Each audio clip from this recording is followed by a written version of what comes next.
esteemed colleagues, distinguished guests, really honored to be here. And I'm Taiwan's Cyber Ambassador and the first digital minister. And thank you for joining today's important gathering of thought leaders.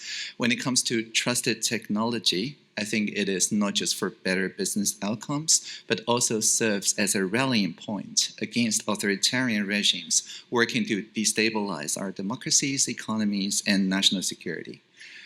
Technology has immense potential to enhance the human condition, but it can also lead to unintended consequences and can be weaponized by authoritarian regimes and malicious actors.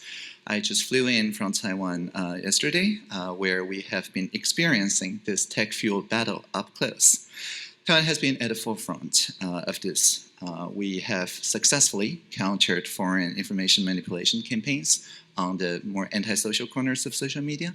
We have contributed in global initiatives like the Clean Network, which safeguarded our telecom networks from authoritarian co-option. These experiences underline the critical need for a rallying point that is trusted tech framework. As you remember, 10 years ago, when I was working in the private sector with the Apple Siri technologies at the time.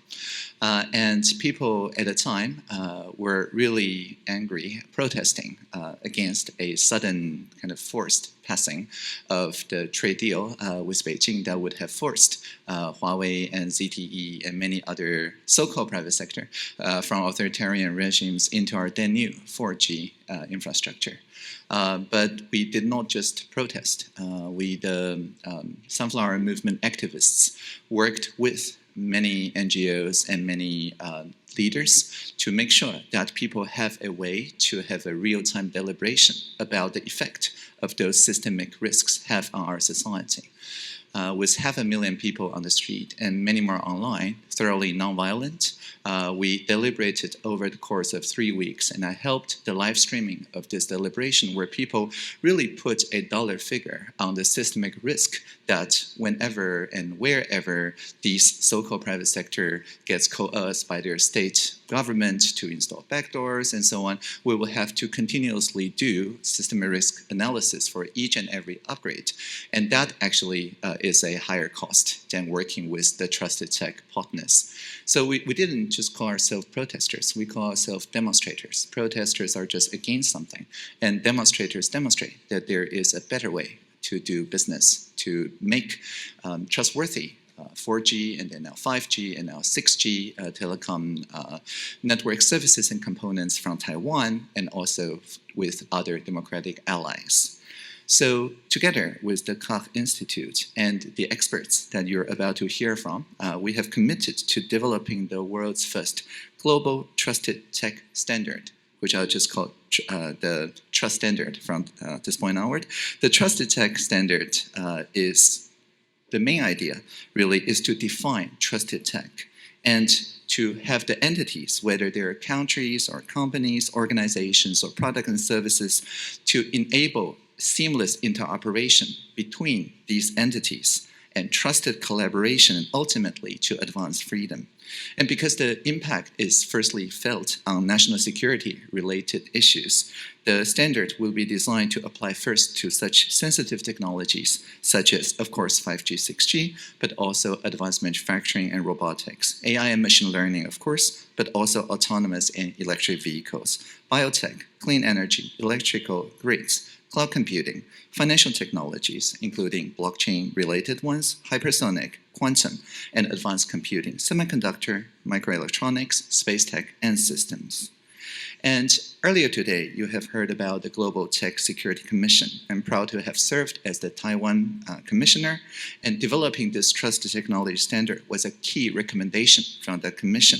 And the trusted tech standard today, the initiative, served to execute on that imperative. And so a very brief outline of the trusted tech standard. It covers 3 phases: the technology in development, the technology in deployment, and also the corporate governance structures. In development, we want the development to respect intellectual property protection and also responsible sourcing, ethical labor practices, environmental stewardship that are integral not just to the entity, but also across the entire supply chain. During deployment, we want data privacy and also the protection, cybersecurity, robust measures to make sure that the people who put their personal data into these technologies know where it's going and can have meaningful voice and choice.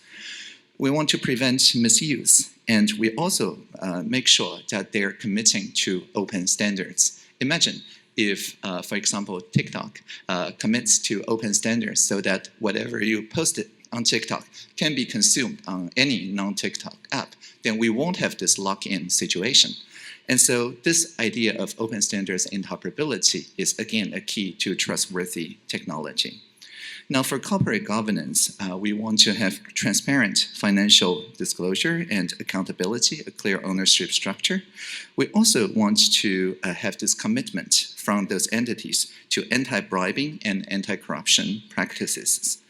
And so I think these kind of really baseline rallying points to the sensitive technology sector makes it a addendum, a complementary to the existing laws and regulations and norms and agreements in the highly regulated markets. Because while those existing regulations and norms play a key role in facilitating commerce and protecting various rights, adopting this rallying point of trust tech standard will offer us unique benefits. For example, as Krach has often observed, people do business with people they trust. They partner with people they trust. They buy from people they trust. The formal recognition of an entity as a trusted partner in the ecosystem means that it's a better deal for everyone involved. The adherence to the standard optimizes the competitiveness within this ecosystem. And so if we can see very clearly that trusted tech is where the free world is headed, then people ahead of the curve adopting it is increasingly then taking this first mover advantage so that when it's featured in legislation and international agreements and so on, then you're very well prepared for this. And also there's strengths in numbers. Speaking from experience, in the world of weaponized economic competition and threats, entities need to feel secure. We cannot just have this entity, that entity abide by the values such as respect for the rule of law or human rights or intellectual property rights and other hallmark of free societies and become like vulnerable to the malign actors that just disregards those values. And so by adopting the trust tech standards, we have strengths in numbers so that we have like-minded partners providing this air cover to each other. And so there is power in unity. And so I will conclude by saying I think everyone in this room is already a stakeholder in this world that we built together. By attending this summit and through your support to the Krach Institute, you have already indicated your baseline alignment with the vision of technology advancing freedom. And so the trusted tech standard is our next step in realizing the world that is free, that is open, secure, and prosperous. So please lead the way, get involved to help us shape the future by working with us to iterate and advance the global trust tech standard for your organization. Doing so will ensure that those advanced emerging tech not just serve commercial goals, but also serve the broader common good to ensure that human freedom is advanced. So thank you for your kind attention. Let's double down on trusted tech and let's free the future together. Thank you.